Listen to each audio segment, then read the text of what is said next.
Hey everybody, it's been a minute, so I wanted to come back on and make another video. I think it's been a couple weeks. So before I jump in, let me just start with some practical things. First, if you haven't subscribed, please hit the subscribe button, and that way when new content comes out, you'll get a notification of that. And I think second thing would be I've received several emails and messages from people in the last couple weeks asking for coaching. And so I'm not taking any new clients for the next probably several weeks.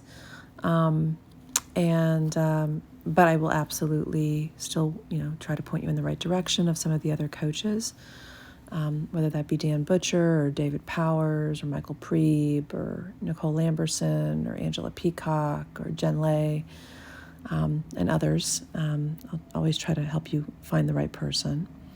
If you are interested in working with me, and you're not, it's not an acute situation where you need my attention in the next couple of weeks, you're welcome to email me, and we can see if we'd be a good fit. And again, if I'm not the right, I know I'm not the right fit for everybody. And so again, if I'm not, I will make sure I hand you off to hopefully the right person and certainly some other good people. So just wanted to speak about that a little bit. So I guess today maybe we'll call this kind of shock and awe and the impact that and the detriment, I think, that is created by the kind of ongoing shock that we remain in, that so many people remain in when they're in an extended stay version of hell, right? Being in some sort of adverse med reaction, some sort of complicated withdrawal, and how easy it is to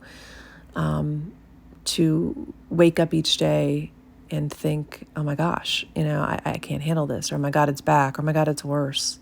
And it's almost as if we get shocked by it, and at what point, I just wonder, for so many of us that have gone through this, or people that are going through it now, people that are, waking up each day, going through each day and going through these iterations of kind of waxing and waning, or maybe it gets a little better, then it feels like it's getting worse. Or like I said, I hear this all the time, Jen, I wake up every day and it's like Groundhog Day, and they just get shocked by the intensity, the frequency, the duration, the severity of the symptoms. And so I want to talk about that a little bit, because what ends up happening, obviously, is what comes next after the shock, after the, oh shit, oh my gosh, what is this, is we are further pushing down the gas pedal on the fight, flight, freeze, fawn response, right? We already are in a threat response system gone bonkers. We'll talk about that in a minute. And now when we wake or hit the shock button many, many times a day, we are actually, kind of not reactivating, but actually continuing to activate and pushing down the gas pedal on a system that's already, way frazzled and burned out, right? So we're putting ourselves into resistance and avoidance and giving things a lot of attention. And resistance and avoidance and attention are the recipe to keep that threat response system firing over and over and over again. And that's a big part of what we're going through in this. So I wanted to just give an example. I was talking to a client the other day, and I think I've said this in a past video a couple years ago, but I wanted to come back and reiterate it, which is, I want you to imagine, I don't know, you're sitting in your sunroom, your back room with all windows, and it's a beautiful day, and it's sunny, and it's kind of warm, and there's, it's not stormy or windy, it's just very calm. And all of a sudden you're sitting there and you see like this towel, go flying past, or some weird blanket goes flying past, a planter tips over, a folding chair goes flying past. I mean, if you're sitting there in your sunroom and there's nothing going on, you would think, holy crap, like there's something supernatural happening outside. Like, what is this? This is horrible. This is scary. But now I want you to imagine that you're, sitting in that sunroom and maybe you're, I was going to say you're in a town like in Tornado Alley, but in Tornado Alley, usually you're getting the sirens to let you know that there's a tornado around. But like in Houston, for example, We don't have those sirens, and it's not that uncommon that you're sitting there and everything's kind of okay. And then it's kind of not. And other than the little beep that goes on your phone, if you're not carrying your iPhone, you don't really know that you're about to potentially be in the middle of a big tornado. We had that happen about 1.5 years ago here. I was sitting at a baseball game and it came up literally in the course of 5 minutes. It went from sunny to a major event. That was May of 24. It was crazy. But anyway, my point is that if you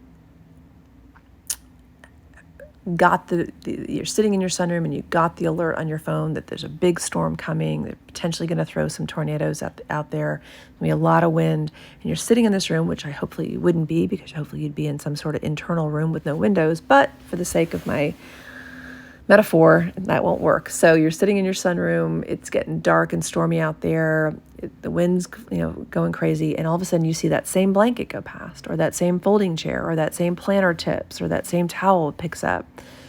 You're not going to probably think, oh my God, there's a supernatural event. This is really weird. What is this? You're going to think, wow, it must be getting really stormy and windy out there. I just saw a bunch of stuff go flying past, right?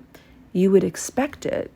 You would have decided what it was, and it wouldn't have shocked you.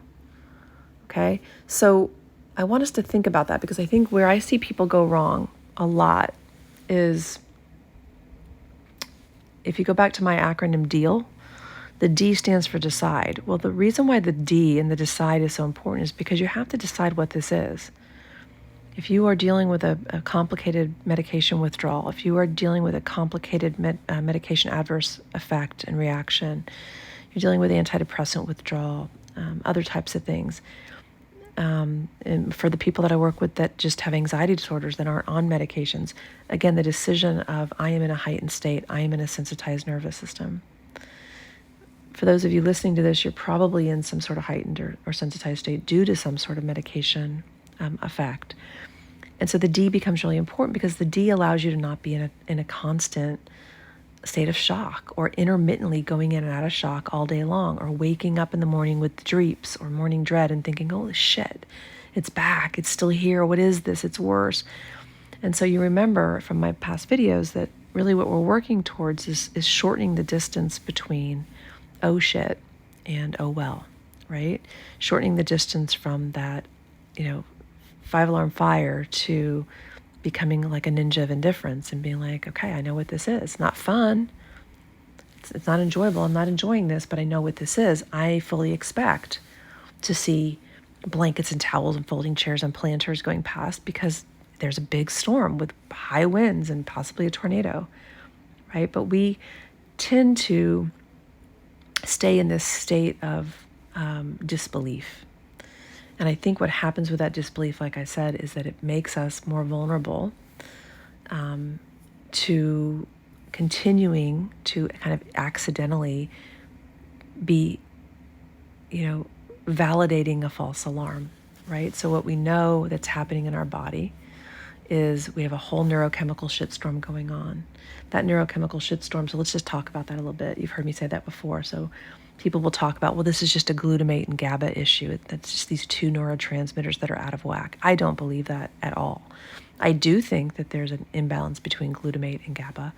We do know that, especially if you're dealing with benzodiazepine withdrawal, that the GABA receptors are deeply affected by this. So it makes a lot of sense that GABA and glutamate would be out of balance. But I certainly also believe that adrenaline and cortisol are very much at play, as your threat response system and your limbic system is so deeply impacted by this. That is your threat response system. Your threat response system is run on adrenaline and cortisol, meant to keep you alive and surviving.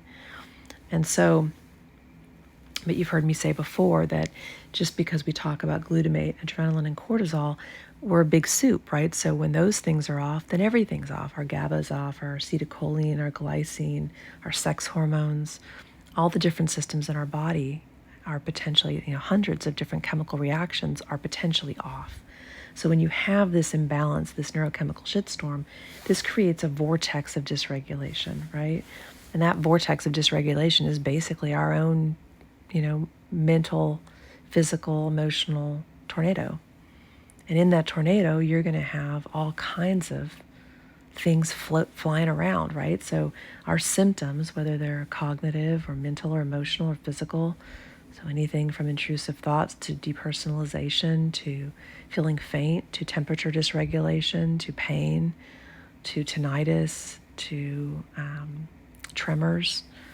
I mean, we can list 200 and plus symptoms of this, right? These symptoms are basically the folding chairs, the towels, and the blankets of the tornado that we're in. And so we go back to this. The reason why this is important, like I said, is because so many people that I talk to seem to be kind of caught in this cycle of getting shocked over and over again. And before I certainly, this is no judgment by any means, because what I really want you to understand is that, of course, it's shocking. The intensity, the duration of what's going on is shocking. And if you think about it, why is it so intense? Well, what you're feeling in terms of panic and terror and fear and irrational fear, and everything from being suggestible to feeling like you've lost your confidence, to your personality disintegrating, to feeling unreal, to having intrusive thoughts, to having all kinds of bodily symptoms and sensations that are freaking you out. This is all caused in many ways, not in total, but in many ways by, again, the limbic system kind of being on fire.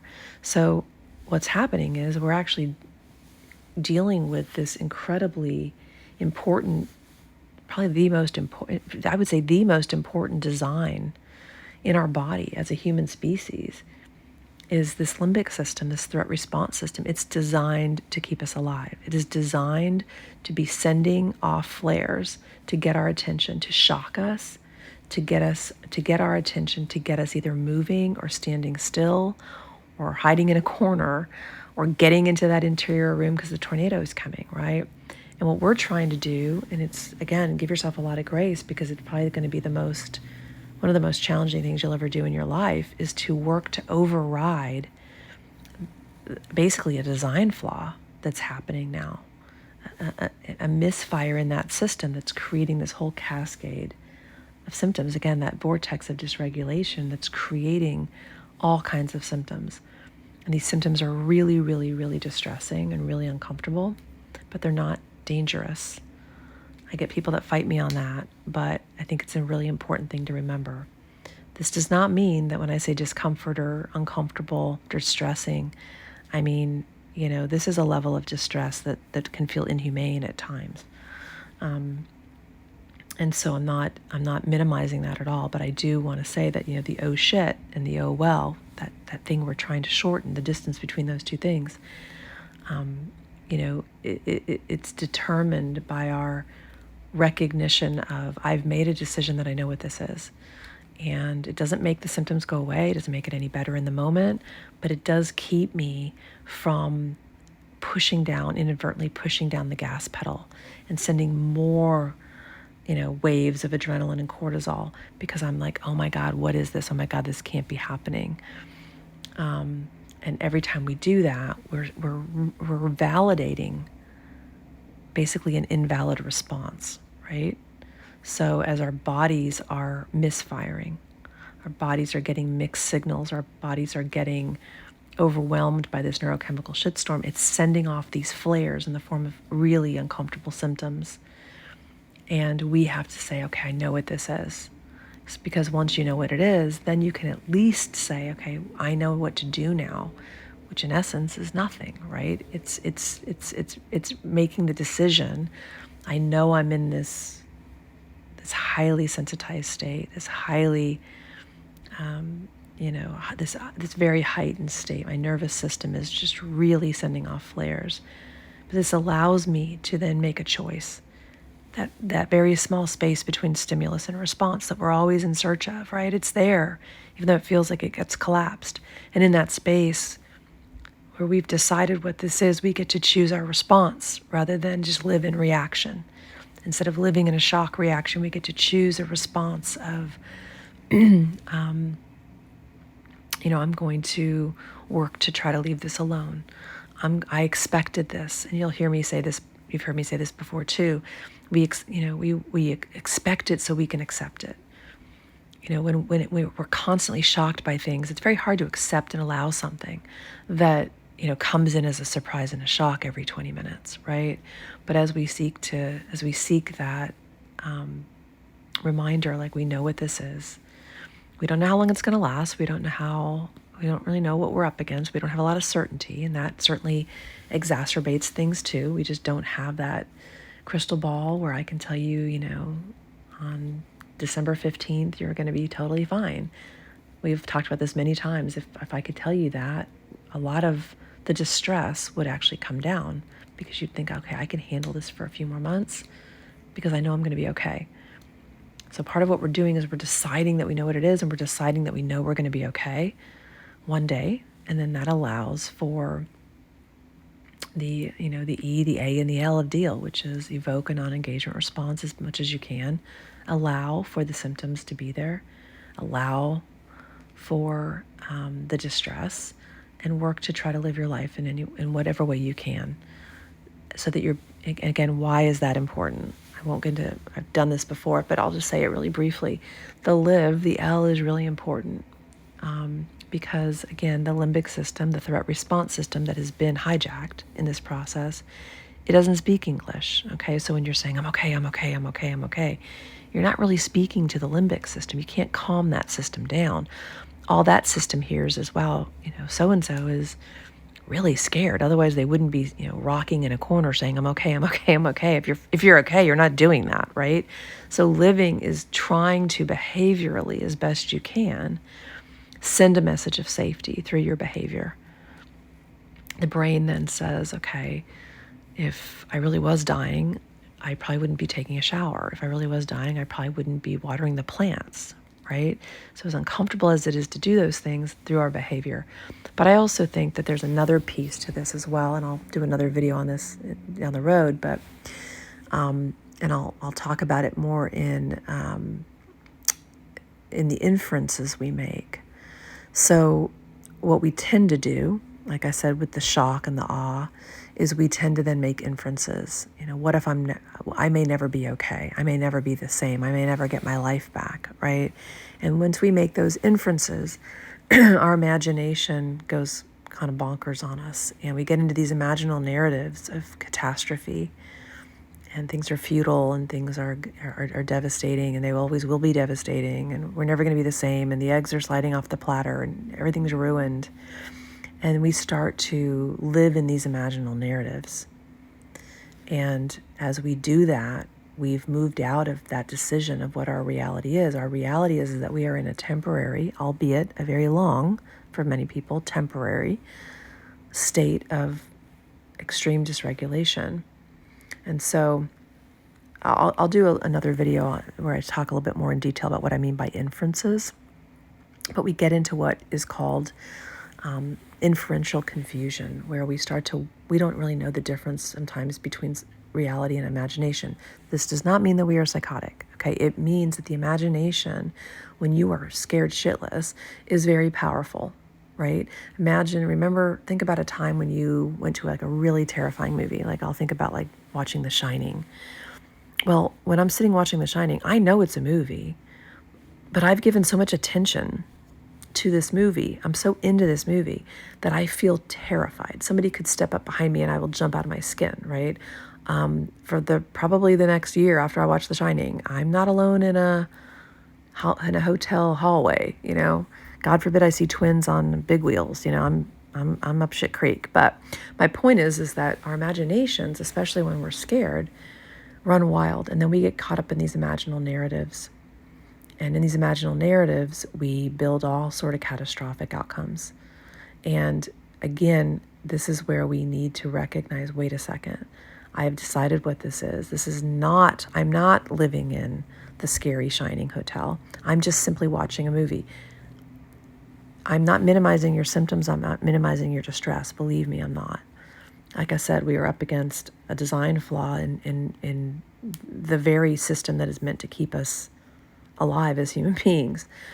That said, we have to really build in the reality that this is temporary, that we are okay, we're going to be okay, and that we need to both on a behavioral level, try to live in whatever way we can to show that limbic system, as well as cognitively, from an inferential level, work to keep ourselves out of really catastrophic imaginal narratives. So I'll do a whole nother segment on that down the road. But let's just kind of summarize what I've said, just as some takeaway points.